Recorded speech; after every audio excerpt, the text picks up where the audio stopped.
This video is now in session and I'm temporarily back. So I'm still a little bit busy, but I am able to make a video on what's happening in redistricting because multiple things have occurred.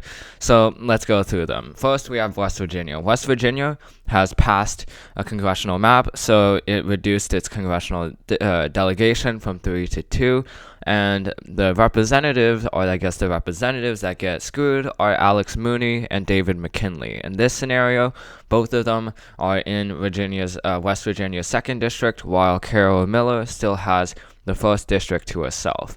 There's not really much of a difference in partisanship, except that the 3rd District becomes a little bit less Republican because it's absorbing part of this part of the former 2nd District. So.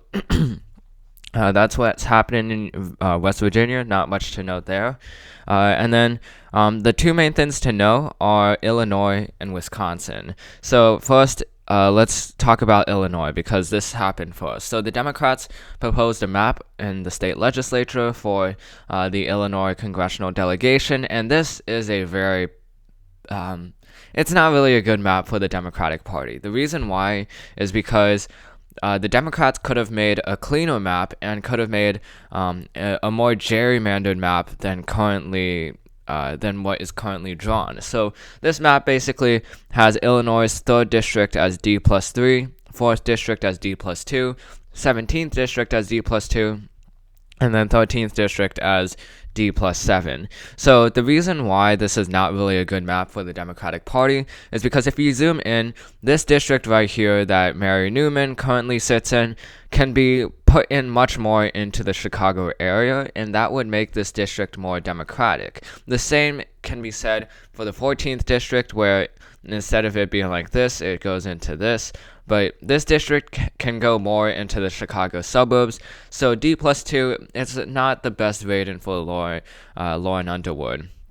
And it is better than R+3 though. And then we also have Cherry Bustos. This is an R+5 seat. This goes into D+2.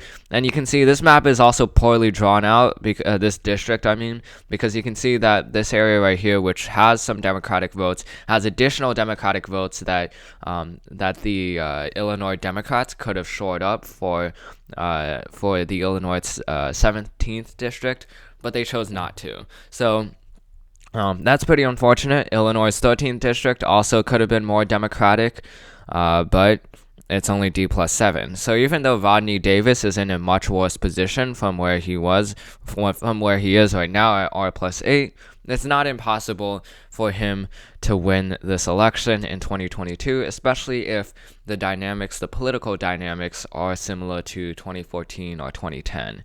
So that's the Illinois map. Adam Kinzinger, no doubt, is the loser.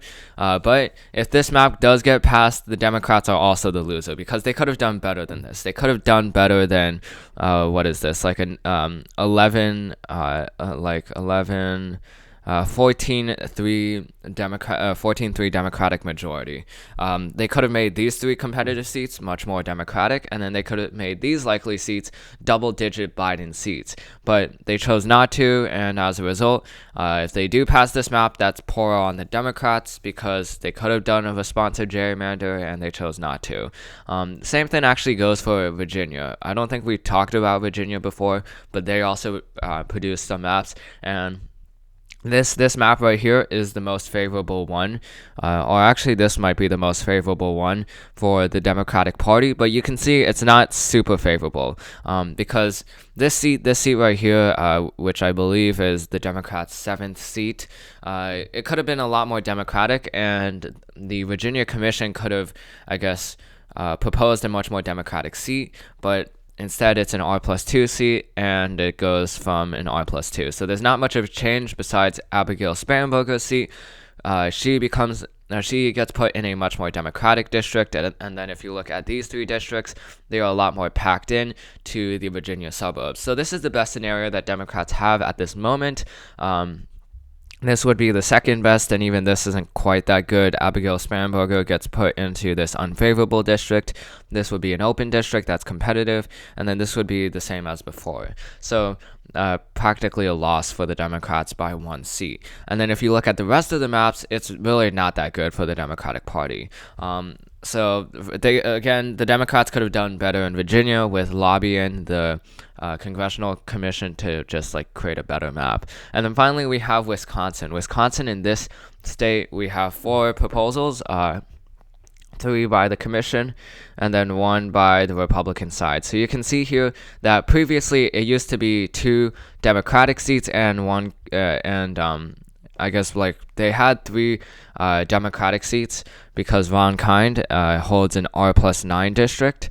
But in this scenario basically it just stays the same. So what is this map? Let's go through one by one. So this is the A map, and you can see that not much has changed. It's an R+8 district, so it becomes a little bit more Democratic there. So it does, I guess, favor a little bit more towards the Democratic side, but Ron Kind is most likely not going to he's most likely going to retire. In fact, I'm pretty sure he already said that he was not going to run for re-election in 2022.